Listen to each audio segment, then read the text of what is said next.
The Qantas issue, the referendum polling this week, does it feel like choppier waters for Anthony Albanese right now? The toughest time Labor's had since the election, and a pretty important one. Yeah, it certainly is. I mean, it's all of his own making. So this is something he wanted, and so he's gone after it. But he's gone after it at some personal risk, which is not something that politicians do very often. But Anthony is a conviction politician. And so when he's got a conviction on something, he will go for it, and that's what he's doing here.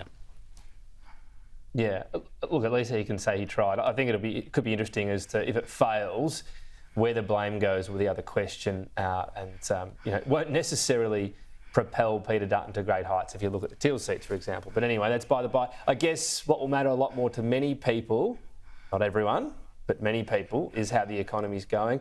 We've got you can look at this two ways today. We do have a per capita recession, and that means we're not growing in terms of the economy's not getting bigger per person, to dumb it right down. And that means people are experiencing tough times. But at the same time, we're managing okay considering all these rate rises. What do you think the government will be feeling in terms of how much they're achieving the so-called soft landing? Well, I think that they'd be reasonably satisfied. We're doing better than most countries in the world, but these are tough times. And in tough times, you aren't able to please everyone.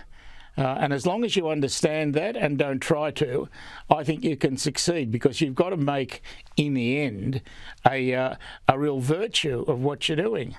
And I think the government's doing a reasonable job of that. I mean, no one can sell anything better than Chalmers. I think he's really good. He's got a task ahead of him, though. He didn't have his first pick in the end for the Productivity Commission.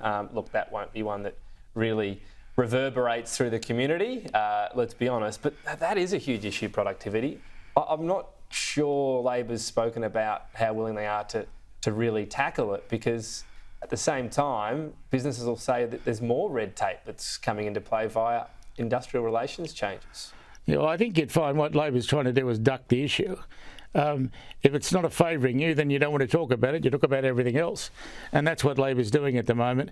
It's hiding on that issue because it hasn't found any solutions. Richo, great to get your thoughts. We'll talk again next week. Thank you.